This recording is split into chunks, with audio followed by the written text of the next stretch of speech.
السلام عليكم ورحمة الله وبركاته.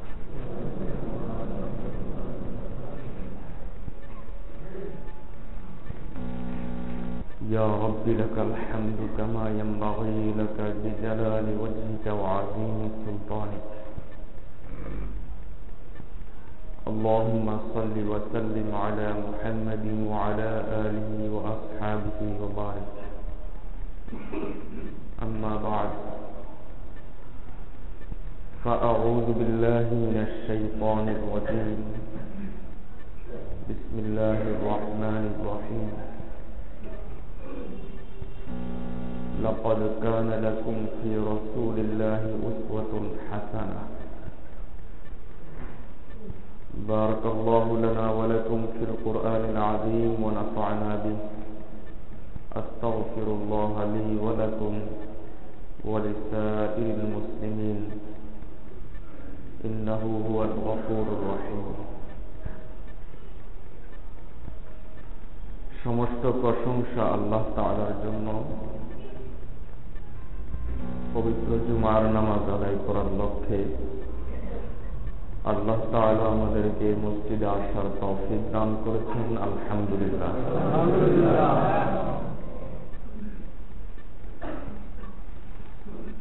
আলোচনা শুরু করেছিলাম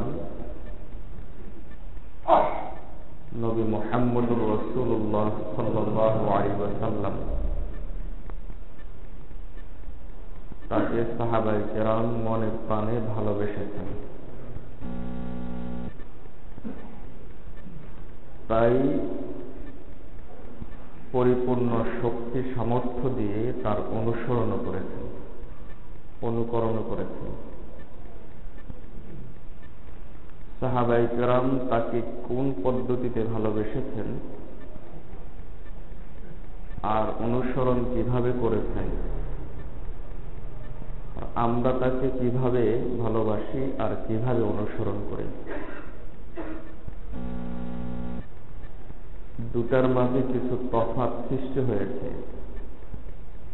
সে তফাৎগুলো আপনাদের সামনে এক এক করে তুলে ধরছিলাম।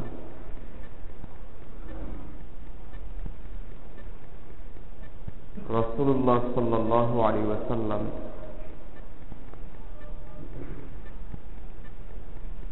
তিনি শুধু সর্বশ্রেষ্ঠ মানুষই নন, সর্বশ্রেষ্ঠ নবীও। সাহাবায়ে কেরাম মনে করতেন যে রাসূলুল্লাহ সাল্লাল্লাহু আলাইহি ওয়াসাল্লামের আদর্শই একমাত্র আদর্শ। এজন্য তিনি যেই কাজের কথা বলতেন তাৎক্ষণিকভাবে সেই কাজের উপর আমল করার জন্য সাহাবায়ে কেরাম প্রস্তুত হয়ে যেতেন। যখনই শুনতেন এটা আল্লাহ এবং তার রাসূলের কথা, তখনই তারা আর দেরি করতেন না, সাথে সাথেই এর উপর আমল করার জন্য প্রস্তুত হয়ে যেতেন। বিবেক কি বলে, সমাজ কি বলে, যুক্তি কি বলে, মানুষ কি বলবে, এসব কিছুর তোয়াক্কা তারা মোটেই করতেন না, বরং সাথে সাথেই আমল করার জন্য প্রস্তুত হয়ে যেতেন। আর আমাদের অবস্থা হলো, আল্লাহ এবং তার রাসূল সাল্লাল্লাহু আলাইহি ওয়াসাল্লামের কোনো কথা কানে আসলে মনের মতো হলে মানি, মনের বিপরীত হলে মানি না। আমার যুক্তির বিচারে যদি ঠিক মনে হয় তাহলে মানি, আর যুক্তির বিচারে যদি ঠিক মনে হয় তাহলে, মনে না হয় তাহলে মানি না। অন্যান্য ক্ষেত্রে তো আছেই। দেখুন, আল্লাহ রাসূল সাল্লাল্লাহু আলাইহি ওয়াসাল্লাম যখন বলেছেন যে জান দিয়ে দাও, সাহাবায়ে কেরাম আর সেখানে দেরি করেন নাই।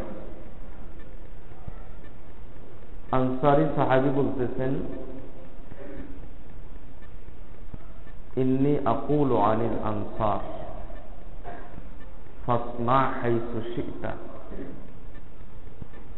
ওয়াক্তা হাবলা মান শি'তা ওয়াসিল হাবলা মান শি'তা ওয়া খুয মিন আমওয়ালিনা মা শি'তা ওয়াতরুক মিন আমওয়ালিনা মা শি'তা ওয়াল্লাহি লা ইন সিরতা বিনা হাত্তা তাবলুগাল বারকা মিন রামদান লানাসিরান্না মা'আকা ওয়াল্লাহি লা ইন খুযনা বিনা বিহাযাল বাহর লা খুযনা মা'আকা। কেমন আনুগত্য! বলছেন, ইয়া রাসূলুল্লাহ সাল্লাল্লাহু আলাইহি ওয়াসাল্লাম, আপনি আমাদেরকে নিয়ে যেমন ইচ্ছা তেমন করতে পারেন। আপনি যদি চান আমাদেরকে কোনো গোত্রের সাথে, কোনো গোষ্ঠীর সাথে, কোনো দলের সাথে সম্পর্ক তৈরি করে দিতে, আমরা প্রস্তুত সম্পর্ক তৈরি করে দিই।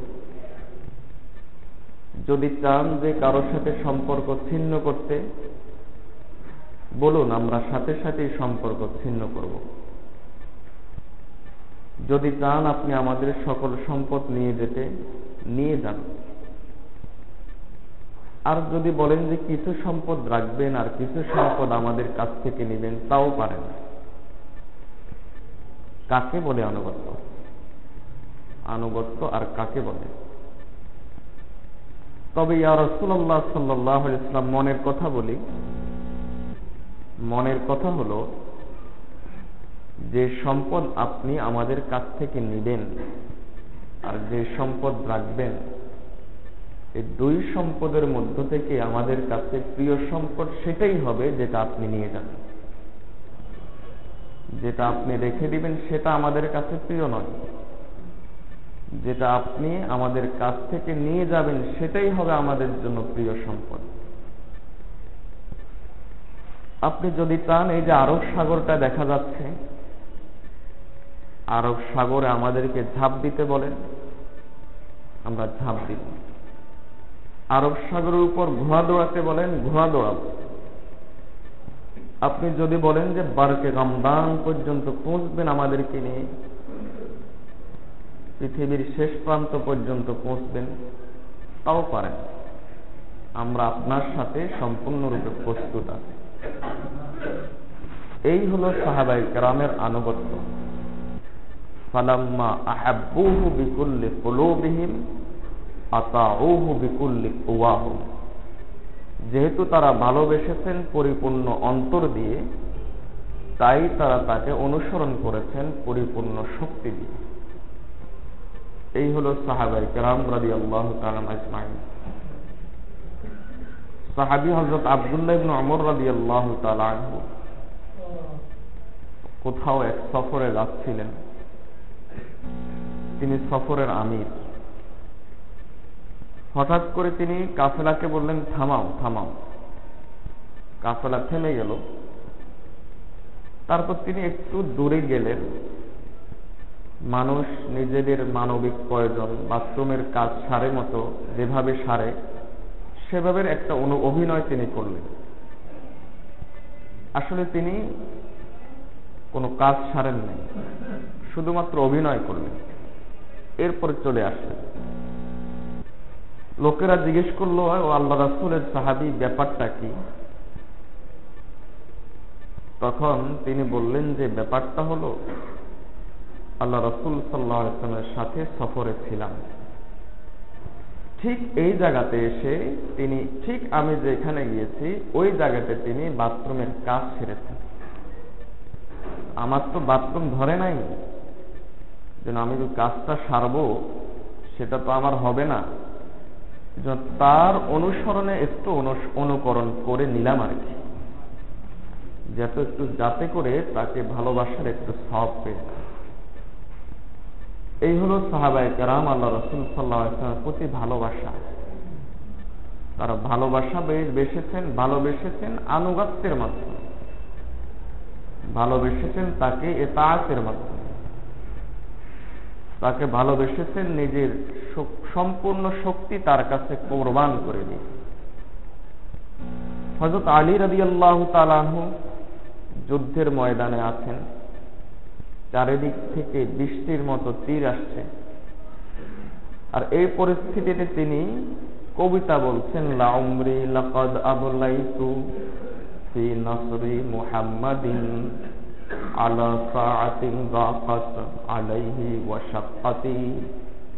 হযরত আলী রাদিয়াল্লাহু তাআলা বলেন যে আরে আমার জীবন তো হলো মুহাম্মদের জন্য, আমার জীবন তো হলো মুহাম্মদকে সহযোগিতা করব, এই জন্যই তো যত কঠিন পরিস্থিতি আসুক না কেন মুহাম্মদের অনুসরণ আমি করবই করব। এরপরে আরেক সাহাবী বলতেছেন, ফিদালি রাসূলিল্লাহি রূহি ওয়া রাহাতি আবি সুম্মা উম্মি সুম্মা জাদ্দি ওয়া জাদ্দাতি। রাসূলুল্লাহর জন্য আমার রূহ, আমার আরাম, আমার মন, আমার প্রাণ, আমার আব্বা, আমার 14 গোষ্ঠী কুরবান। এই হলো রাসূলুল্লাহ সাল্লাল্লাহু আলাইহি ওয়াসাল্লামকে ভালোবাসার এরকম নিদর্শন তারা দেখিয়েছে। সাহাবী আবু দুজানা যুদ্ধের ময়দানে যখন তীর আসছিল, প্রতিটা তীর তিনি পিঠে নিচ্ছিলেন বুক আল্লাহ রাসূলের দিকে।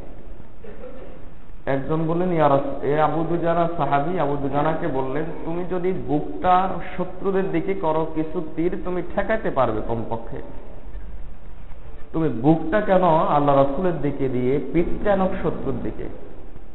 আবু দুজানা বলছেন, যাকে বুক দিয়েছি তাকে পিঠ দিতে পারি না, যাকে বুক দিয়েছি তার জন্য পিঠ নয়। হযরত খাব্বাব রাদিয়াল্লাহু তাআলা শুলির কাষ্ঠের উপর আছেন, ফাঁসির কাষ্ঠে। বলা হচ্ছে, তোমার কি আর শেষ কোনো বাসনা আছে? হ্যাঁ, একটাই আছে, সেটা হলো যে আমি একটু নামাজ পড়ে নেব।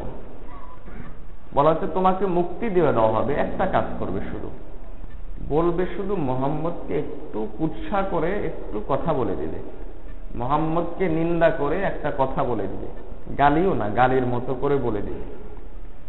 উনি বলতেছেন, না, এটা হতে পারে না। ওয়াল্লাহি ওয়াল্লাহি লাউ আন্না শাওকাতান ইউশাক্কুহা ফি কদামি রাসূলিল্লাহি সাল্লাল্লাহু আলাইহি ওয়াসাল্লাম, যদি মুহাম্মদের পায়ের মধ্যে একটা ছোট্ট কাঁটাও বিদ্ধ হয় আর আমি যদি বেঁচে থাকি, তা কখনো হতে দিব না।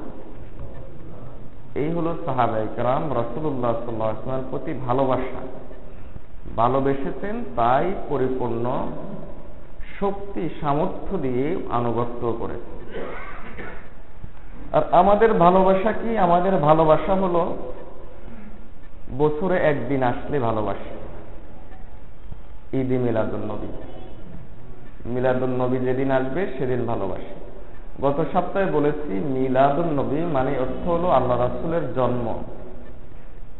রাসূল সাল্লাল্লাহু আলাইহি ওয়াসাল্লাম যেদিন জন্মগ্রহণ করেছেন তাকে মাউলুদুন নবী বা মাউলিদুন নবী বা মিলাদুন নবী বলা হয়। রাসূল সাল্লাল্লাহু আলাইহি ওয়াসাল্লাম জন্মগ্রহণ করেছেন কোন তারিখে, তার নির্দিষ্ট দিন তারিখ ইতিহাসের কিতাবে আল্লাহর কসম পাওয়া যায় না, ইতিহাসের কিতাবে পাওয়া যায় না। তবে তিনি যে 12ই রবিউল আউয়াল ইন্তেকাল করেছেন, এটা সকল ঐতিহাসিক একমত। তাহলে আমরা মিলাদুন নবী পালন করি আল্লাহ রাসূলের ইন্তেকালের দিনে। দ্বিতীয় বিষয় হলো, তিরমিজির মধ্যে একটা বাব আছে, বাবু মিলাদিন নবী সাল্লাল্লাহু আলাইহি ওয়াসাল্লাম। হাদিসের কিতাব তিরমিজির অধ্যায় আছে একটা আল্লাহ রাসূলের মিলাদ সম্পর্কে। এই অধ্যায়ের মধ্যে এসেছে যে সাহাবী জিজ্ঞেস করতেন, ইয়া রাসূলুল্লাহ সাল্লাল্লাহু আলাইহি ওয়াসাল্লাম, প্রতি সোমবারে আপনি রোজা রাখেন কেন? আল্লাহ রাসূল বললেন, যেহেতু আমি সোমবারে এই দুনিয়াতে এসেছি, এজন্য আল্লাহর শুকর আদায় করে রোজা রাখি। আর আমরা মিলাদুন নবী পালন করেই মিছিল বের করে, লাইটিং করে, পোস্টারিং করে ঈদ উৎসব পালন করে। আল্লাহ রাসূল যদি আল্লাহ রাসূল সাল্লাল্লাহু আলাইহি ওয়াসাল্লাম শুকরিয়া স্বরূপ তিনি রোজা রেখেছেন, আর আমরা করি হলো র্যালি, আমরা করি মিছিল, আমরা করি মিটিং, আমরা এগুলো করি। এই হলো আমাদের আল্লাহ রাসূলের প্রতি ভালোবাসার নিদর্শন। এরপরে মাথার মস্তিষ্ক থেকে শুরু করে পায়ের তালু পর্যন্ত আল্লাহ রাসূলের সুন্নতের ছিটে ফোঁটাও আমাদের কাছে নাই। এবং আল্লাহ রাসূল সাল্লাল্লাহু আলাইহি ওয়াসাল্লামের সুন্নাত প্রতিনিয়ত আমার ব্যক্তি জীবনে, আমার পারিবারিক জীবনে, আমার সামাজিক জীবনে আল্লাহ রাসূল সাল্লাল্লাহু আলাইহি ওয়াসাল্লামের সুন্নাত প্রতিনিয়ত আমি লাথি মারছি। কি বলেন, আল্লাহ রাসূল কোন মিশন নিয়ে এসেছেন? আল্লাহ রাসূল বলেন যে বা'সানি আল্লাহু আযজা ওয়া জাল্লা হুদাল লিল আলামিন ওয়া রাহমাতাল লিল আলামিন। আল্লাহ আমাকে পাঠিয়েছেন হেদায়েত নিয়ে, পাঠিয়েছেন গোটা বিশ্ববাসীর জন্য রহমত হিসাবে, আর পাঠিয়েছেন লিমাহকিল মাআজিফ ওয়াল কায়নাত, গান বাদ্যের যন্ত্রগুলোকে নির্মূল করার জন্য। এটা আল্লাহ রাসূলের মিশন। আল্লাহ রাসূল সাল্লাল্লাহু আলাইহি ওয়াসাল্লাম বলা হয়ে থাকে, রাসূল সাল্লাল্লাহু আলাইহি ওয়াসাল্লাম যদি না সৃষ্টি না হতেন তাহলে পৃথিবী সৃষ্টি হতো না। বিষয়টা হাদিস নয়, তবে কথাটা সত্য, যেহেতু হাদিসের কাছাকাছি এরকম একটা বক্তব্য পাওয়া যায়, এজন্য কথা সত্য। রাসূল সাল্লাল্লাহু আলাইহি ওয়াসাল্লাম সৃষ্টি না হলে জিবরাইল বলেন যে আফলাক সৃষ্টি হতো না, মানে আসমান জমিন সৃষ্টি হতো না। এটাকে আমরা একটু বাড়ি বলি, গোটা বিশ্ব সৃষ্টি হতো না। তাহলে সেই মুহাম্মদুর রাসূলুল্লাহ সাল্লাল্লাহু আলাইহি ওয়াসাল্লাম এসেছেন কোন মিশন নিয়ে? লিমাহকিল মাআজিফ ওয়াল কায়নাত, গান বাদ্যের যন্ত্রগুলোকে নির্মূল করার জন্য। আর এখন আল্লাহ রাসূলের ঈদ মিলাদুন নবীর নামও সামনে ঢোল তবলা বাজে। কোথায় আছি আমরা? বিবেক আমাদের কোন পর্যায়ে চলে গেছে? রাসূল সাল্লাল্লাহু আলাইহি ওয়াসাল্লাম এসেছেন যে খালিফুল ইয়াহুদা ওয়ান নাসারা ওয়াল মুশরিকিন, তোমরা ইহুদি নাসারা মুশরিকদের আনুগত্য করো না। আর তাদের একটা বৈশিষ্ট্য হলো অনুষ্ঠানে তারা লাইটিং করবে। ইহুদি নাসারাদের হযরত শাহ ওলিউল্লাহ মুহাদ্দিস দেহলভী রাহমাতুল্লাহ আলাইহি বলেন যে বারামিকা নামক ইরানের একটা জাতি ছিল। তারা যখন ফালাম্মা আসলাম, এরা মুসলমান হলো, এদের পূর্ব ইতিহাস ছিল, পূর্ব পরিচয় ছিল তারা অগ্নি পূজক। ওয়াকানু মাজুসিয়িন, এর আগে ছিল এরা অগ্নি পূজারী। এরপর যখন মুসলমান হলো, মুসলমান আসলে সুখে হয় নাই, স্বার্থে হয়েছে।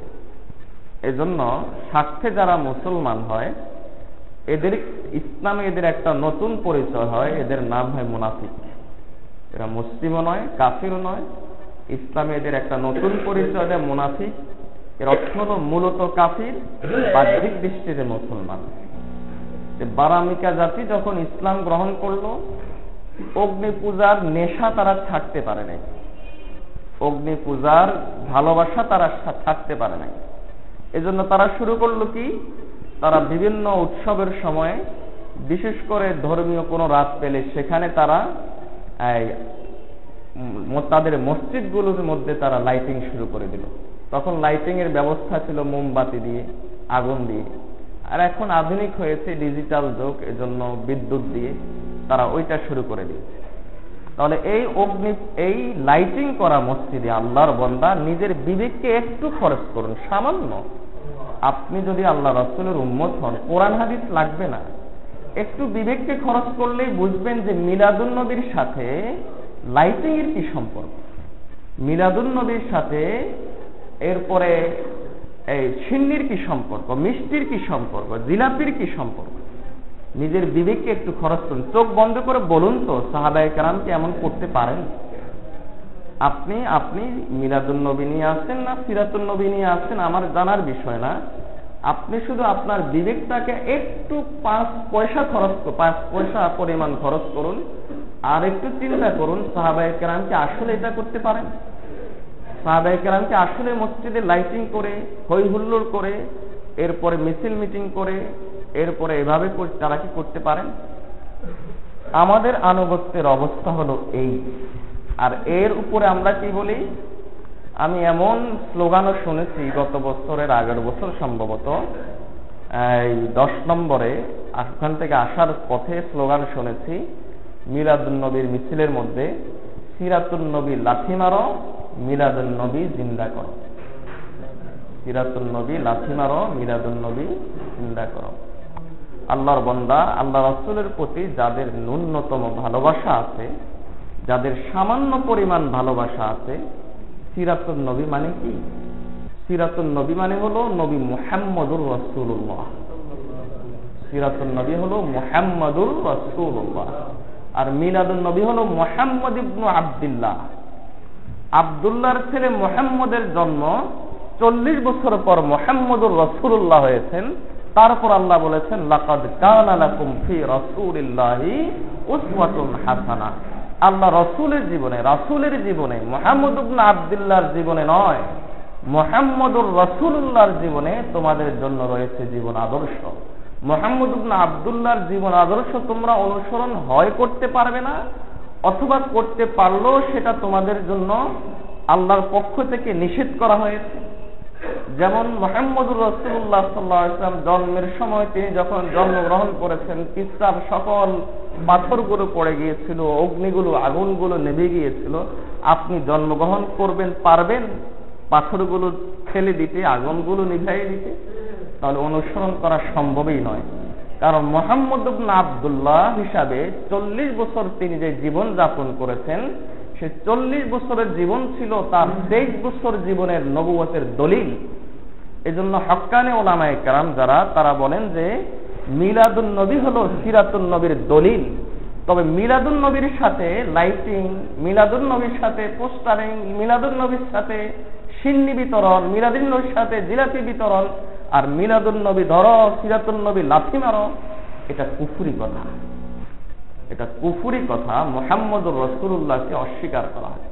রাসূল সাল্লাল্লাহু আলাইহি ওয়াসাল্লামের 40 বছর পর্যন্ত আল্লাহ তাআলা তার মাধ্যমে এমন কিছু মুজিজা, বিস্ময়কর জিনিস গত বছর বলেছিলাম, সেই বিষয়গুলো কি কি ছিল, এজন্য পুনরায় আবার উল্লেখ করছি না। তবে শুধু এতটুকু বলি যে 40 বছরের জীবনে আল্লাহ রাসূল সাল্লাল্লাহু আলাইহি ওয়াসাল্লাম শুধুমাত্র আল্লাহ তাআলা এজন্য তাকে গড়িয়েছেন যেন তিনি নবুয়ত দাবি করার সাথে সাথে যখন তিনি মুহাম্মদ আব্দুল্লাহ থেকে, আব্দুল্লাহর ছেলে মুহাম্মদ থেকে যখন তিনি রাসূলুল্লাহ হবেন, মুহাম্মদুর রাসূলুল্লাহ হবেন, তখন দুনিয়ার কোনো মানুষ যেন তাকে না বলতে পারে এই লোকটা বাটপার, দুনিয়ার কোনো মানুষ যেন বলতে না পারে এই লোকটা মিথ্যা কথা বলছে। এজন্য 40 বছর পর্যন্ত আল্লাহ তাআলা তাকে প্রস্তুতি হিসাবে তার কাছ থেকে এমন কিছু বিষয় প্রকাশ করেছেন যেটা দুনিয়ার কোনো মানুষ অনুসরণ করতে পারবে না। কারণ মুজিজার অনুসরণ করা সম্ভবই নয়, যে দুনিয়ার কোনো মানুষ সেটা অনুসরণ করতে পারবে না, এমন কিছু জিনিস আল্লাহ তাআলা তার কাছ থেকে প্রকাশ করিয়েছেন। এরপরে তাকে মুহাম্মদুর রাসূলুল্লাহ বানিয়েছেন। এখন মুহাম্মদুর রাসূলুল্লাহ সিরাতুন মিলাদুন নবী ধরো আর সিরাতুন নবী লাথি মারে, এর অর্থ হলো আল্লাহ রাসূল সাল্লাল্লাহু আলাইহি ওয়াসাল্লাম যখন রাসূল হয়েছেন তখন নামাজ ফরজ হয়েছে। তাহলে সিরাতুন নবীর অংশ হলো নামাজ। যখন রাসূল হয়েছেন রোজা ফরজ হয়েছে, সিরাতুন নবীর অংশ হলো রোজা। যখন রাসূল হয়েছেন তখন হজ ফরজ হয়েছে, সিরাতুন নবীর অংশ হলো হজ। যখন রাসূল হয়েছেন যাকাত ফরজ হয়েছে, রাসূল হয়েছেন ইসলামের সকল বিধান এসেছে। তাহলে এর অর্থ হলো ইসলামের নামাজ লাথি মারো, রোজা লাথি মারো, হজ লাথি মারো, যাকাত লাথি মারো। এই তো মানুষ কোন পর্যায়ে আছে, আল্লাহ রাসূলকে ভালোবাসার নামে কি করে যাচ্ছে। জীবনে একটা দিন তারা এইভাবে হই হুল্লোড় করে, এরপর আর বাকি দিনগুলোর কোনো খবর নাই। আল্লাহ রাসূল সাল্লাল্লাহু আলাইহি ওয়াসাল্লামের সুন্নতগুলো সম্পর্কে আর তাদের কোনো তোয়াক্কা নাই, আর তাদের কোনো খবর নাই। রাসূলুল্লাহ সাল্লাল্লাহু আলাইহি ওয়াসাল্লামের সিরাত আমাদের সামনে আছে, তার জীবন ইতিহাস আমাদের সামনে আছে, কোরআন আমাদের সামনে আছে, হাদিস আমাদের সামনে আছে। সাহাবায়ে কেরাম রাসূলুল্লাহ সাল্লাল্লাহু আলাইহি ওয়াসাল্লামকে সরাসরি দেখেছেন, আমরা দেখি নাই। তবে আল্লাহ তাআলা একটা ব্যবস্থা করে দিয়েছেন আল্লাহ রাসূলকে অনুসরণ করার। সেটা হলো রাসূলুল্লাহ সাল্লাল্লাহু আলাইহি ওয়াসাল্লামকে অনুসরণ করার যে পদ্ধতি, সেই পদ্ধতিটা আল্লাহ তাআলা যুগে যুগে আল্লাহ রাসূলের পর থেকে এই পর্যন্ত সংরক্ষণ করেছেন, আল্লাহ তাআলা হেফাজত করেছেন যে পদ্ধতিটা কি হবে। এজন্য দেখা যায় যে আল্লাহ রাসূলকে অনুসরণ করেছেন সাহাবায়ে কেরাম, অনুসরণের মাধ্যমে ভালোবেসেছেন। সাহাবায়ে কেরামকে অনুসরণ করেছেন তাবেঈগণ, তাবেঈগণ অনুসরণের মাধ্যমে তারপর আল্লাহ রাসূলকে ভালোবেসেছেন। তাবেঈগণকে অনুসরণ করেছেন তাবেঈগণ, তাবেঈগণ অনুসরণের মাধ্যমে আল্লাহ রাসূলকে ভালোবেসেছেন। তাবেঈনকে অনুসরণ করেছেন মুজতাহিদ ইমামগণ, মুজতাহিদ ইমামগণ অনুসরণের মাধ্যমে আল্লাহ রাসূলকে ভালোবেসেছেন। তারপর এভাবে ভালোবাসতে বাসতে এরপরে একটা দল এভাবে থাকলো যাদের পরিচয় হলো আহলুস সুন্নাতি ওয়াল জামাআতি। আহলুস সুন্নাহ ওয়াল জামাতই হলো সেই দল যারা আল্লাহ রাসূল সাল্লাল্লাহু আলাইহি ওয়াসাল্লামকে ভালোবেসেছেন আনুগত্য দিয়ে, লাইটিং দিয়ে, মিছিল দিয়ে, মিটিং দিয়ে, পোস্টারিং করে, এভাবে নয়। আহলুস সুন্নাহ ওয়াল জামাত অর্থই হলো, এটা এমন এক শিরোনাম, যেই শিরোনাম এর মাধ্যমে, এটা এমন একটা নাম যেই নামের মাধ্যমে আল্লাহ রাসূলের ভালোবাসার নামে এই উম্মতের মধ্যে শিয়া তৈরি হয়েছিল। আহলুস সুন্নাহ ওয়াল জামাত এটা এমন একটা নাম যে নামের মাধ্যমে তাদের মোকাবেলা করা হয়েছে। খারেজি তৈরি হয়েছিল আল্লাহ রাসূলের ভালোবাসার নামে। আহলুস সুন্নাহ ওয়াল জামাত এমন একটা নাম, তাদের মোকাবেলা করা হয়েছে। এরপরে এটা এমন একটা নাম, যুগে যুগে যত ফিতনা আল্লাহ রাসূলের ভালোবাসার নামে এসেছে, সব ফিতনার মোকাবেলা করতেছে। বর্তমানেও বেরলভী আছে, রিজভী আছে, বেদাতি আছে, এরা হলো আল্লাহ রাসূলেরকে ভালোবাসার নামে আল্লাহ রাসূলের সাথে বেয়াদবি করে যাচ্ছে। আহলুস সুন্নাহ ওয়াল জামাত এমন একটা শিরোনাম যে শিরোনামের মাধ্যমে এরা এদেরও মোকাবেলা করে যাচ্ছে। এজন্য আল্লাহ রাসূল সাল্লাল্লাহু আলাইহি ওয়াসাল্লামকে ভালোবাসার একমাত্র পথ হলো আহলুস সুন্নাহ তথা সুন্নতের অনুসারী হওয়া, ওয়াল জামাআহ এবং জামাতে সাহাবার অনুসারী হওয়া। আহলুস সুন্নাহের অর্থ হলো সুন্নতের অনুসারী হওয়া এবং ওয়াল জামাআহ জামাতে সাহাবার অনুসারী হওয়া। আল্লাহ রাসূলকে ভালোবাসার মাপকাঠি হলো এই দুইটা। একটা হলো সুন্নতের অনুসরণ করা। সুন্নতের অনুসরণ করব কিভাবে? জামাতে সাহাবা যেইভাবে অনুসরণ করেছেন সেইভাবে, সাহাবায়ে কেরামের জামাত যেভাবে অনুসরণ করেছেন ঠিক সেইভাবে। কোথায় কে কি বলল আর কি না বলল সেটা আর দেখার বিষয় না। দেখার বিষয় হলো সাহাবায়ে কেরাম আল্লাহ রাসূলকে কিভাবে অনুসরণ করেছে, সেটাই হলো মূল। এজন্য কোরআন মজিদ আল্লাহ তাআলা স্পষ্টভাবে বলে দিয়েছেন, মুহাম্মাদুর রাসূলুল্লাহ ওয়াল্লাযীনা আমানু মাআহ। মুহাম্মদুর রাসূলুল্লাহর সাথে ওই সমস্ত লোকেরাও আছে যারা তার সাথে ঈমান এনেছে। এখানে কোনো রিজভী নাই, কোনো বেরলভী নাই। ওই সমস্ত লোকেরা যারা তার উপর ঈমান এনেছে, তারা কারা? সাহাবায়ে কেরাম। কাজেই সাহাবায়ে কেরাম যেমন আল্লাহ রাসূলকে অনুসরণ করেছেন, ঠিক সেভাবে যদি আমরা অনুসরণ করি তাহলে এটাই হবে আহলুস সুন্নাহ ওয়াল জামাতের পরিচয়।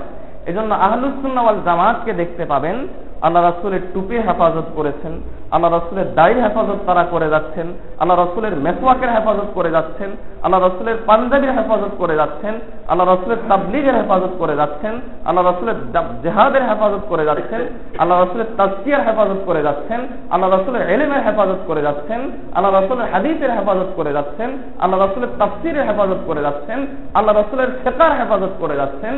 এমন কোন অংশ নাই আল্লাহ রাসূলের যা আহলুস সুন্নাহ ওয়াল জামাত হেফাজত করে যাচ্ছেন না।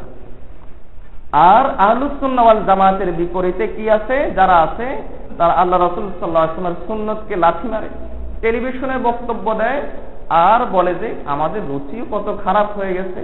যদি বলা হয় যে হাটাজারির হুজুর এখানে আসবে, আমাদের মন একটু আকুপাকু করে না। যদি বলা হয় যে অমুক চ্যানেলের অমুক ভাষ্যকার আমাদের এখানে আসবে, তখন আমাদের যুবক ভাইয়েরা হুমড়ি খেয়ে পড়ে। অমুক ভাষ্যকার অমুক মসজিদের খতিব, এটা আমাদের কাছে বড় হয়ে যায়। এবং অমুক লোক অমুক অমুক ইসলামিক টিভিতে উনি প্রোগ্রাম করেন, অমুক মসজিদে আছেন, এটা আমাদের কাছে অনেক বড় হয়ে যায়। কিন্তু তার কাছে কি আল্লাহ রাসূলের সুন্নাত আছে কিনা? আল্লাহ নবী আলাইহিস সালাম বলেছেন যে যেই ঘরে প্রাণীর ছবি থাকে, আপনার ঘরে টেলিভিশন আছে, এটার জন্য তওবা করেন, কিন্তু জায়েজ করার কোনো শর্ত নাই। আল্লাহ রাসূল বলেছেন যেই ঘরে প্রাণীর ছবি থাকে, প্রাণীর ভিডিও থাকে, সেই ঘরে রহমতের ফেরেশতা প্রবেশ করে না। একজন পুরুষ পর পুরুষের জন্য যেমনি ভাবে সরাসরি পর নারীর জন্য পর্দা, পর পুরুষের ভিডিও তার জন্য পর্দা, পর নারীর ভিডিও তার জন্য পর্দা। আমি টেলিভিশনে প্রোগ্রাম করি, শত শত নারী আমাকে দেখে। আমি টেলিভিশনে প্রোগ্রাম করি, আমার ভালো কিছু দেখার নামে রিমোট কন্ট্রোলটা যার হাতে যায় সে কন্ট্রোল করতে পারে না, সে তখন অবৈধ কাজগুলোতে চলে যায়। টেলিভিশনের মাধ্যমে মানুষকে দুই ধরনের টেলিভিশনের প্রোগ্রামগুলোতে মানুষকে মুসলমানের মধ্যে মূলত দুইটা জিনিস তৈরি করে। একটা হলো মুসলমান সমাজকে বেহায়া বানায়, আরেকটা হলো মুসলিম সমাজকে বেয়াদব বানায়। ইসলামিক চ্যানেলের বাইরে যেগুলো আছে সেগুলো বেহায়া বানায়, আর ইসলামিক চ্যানেলের নামে যেগুলো চলতেছে সেগুলো বেয়াদব বানায়। এই হলো বিষয়, আর কোনো পার্থক্য নাই। এই জন্য আল্লাহ রাসূল সাল্লাল্লাহু আলাইহি ওয়াসাল্লামের সুন্নতের অনুসরণ নাই, আর শুধু আল্লাহ রাসূলকে ভালোবাসার নামে বড় বড় কথা। সাহাবায়ে কেরাম এমনটি করেন নাই। সাহাবায়ে কেরাম রাসূল সাল্লাল্লাহু আলাইহি ওয়াসাল্লাম তার কাছে যা এসেছে সাথে সাথেই তারা তা মেনেছেন, যা এসেছে সাথে সাথেই তারা মেনেছেন। আল্লাহ রাসূল সাল্লাল্লাহু আলাইহি ওয়াসাল্লাম তিনি আয়েশা রাদিয়াল্লাহু তাআলার বাসায় বসা, সহিহ বুখারীর হাদিস, তিনি আয়েশা রাদিয়াল্লাহু তাআলার বাসায় বসা, এমন সময় জিবরাইল আলাইহিস সালাম আসলেন, এসে তিনি ঘরে প্রবেশ করলেন না, ইঙ্গিত দিলেন আপনার ঘরে প্রাণীর ফটো আছে। দুনিয়াতে কোন বাপের বেটা আছে টেলিভিশনে প্রোগ্রাম করবে, টেলিভিশনে প্রোগ্রাম চলবে, প্রাণীর ফটো সেখানে চলবে, আর সেখানে ফেরেশতা আসবে? দুনিয়াতে কোন বাপের বেটার ঘর আছে? আয়েশা রাদিয়াল্লাহু তাআলার মতো পবিত্র ঘর, আল্লাহ রাসূল স্বয়ং যেখানে বসা, এর চাইতে পবিত্র ঘর, এর চাইতে পবিত্র মুহূর্ত, এর চাইতে পবিত্র সময় আর কি হতে পারে? সেই সময় পর্যন্ত, আরো তাহলে মসজিদে নববীর ভিতরে, সেই সময় পর্যন্ত জিবরাইল আলাইহিস সালাম প্রবেশ করেন নাই। কেন? ঘরে পানির ফটো আছে, ঘরে পানির ভিডিও আছে। ভিডিও তো তখন ছিল না, এখন ডিজিটাল যুগ, ভিডিও করেছে, ঘরে পানির ফটো আছে, এজন্য জিবরাইল আলাইহিস সালাম প্রবেশ করেন নাই, রহমতের ফেরেশতা প্রবেশ করেন না। ঘোষণা দিয়ে দিলেন যে লা তাদখুলুল মালাইকা ফীহি কালবুন আও তাসবীর, যে ঘরে কুকুর থাকবে, পানির ফটো থাকবে, আমরা রহমতের ফেরেশতারা সেই ঘরে প্রবেশ করি না। সেটা যেই চ্যানেলই হোক, যদি সেখানে পানির ফটো, পানির ভিডিও চলে, রহমতের ফেরেশতা সেখানে প্রবেশ করেন না। এটাই আল্লাহ এবং তার রাসূল সাল্লাল্লাহু আলাইহি ওয়াসাল্লামের সিদ্ধান্ত। রাসূল সাল্লাল্লাহু আলাইহি ওয়াসাল্লামকে সাহাবায়ে কেরাম এভাবেই ভালোবেসেছেন, তাকে আনুগত্যের মাধ্যমে ভালোবেসেছেন। আর আমরা ভালোবাসি শুধু মুখে মুখে ভালোবাসি। আল্লাহ রাসূল সাল্লাল্লাহু আলাইহি ওয়াসাল্লাম নিজে সোমবারে জন্মগ্রহণ করেছেন, এর জন্য রোজা পালন করেছেন, আর আমরা ঈদ পালন করি। ঈদের দিন সবকিছু খাওয়া, রোজা রাখা হারাম, আল্লাহ রাসূল করেছেন রোজা, আর আমরা করি ঈদ। এই হলো আমাদের ভালোবাসার নিদর্শন। আল্লাহ তাআলা আমাদেরকে বিষয়গুলো বুঝার এবং সঠিকভাবে অনুধাবন করার তৌফিক দান করুন।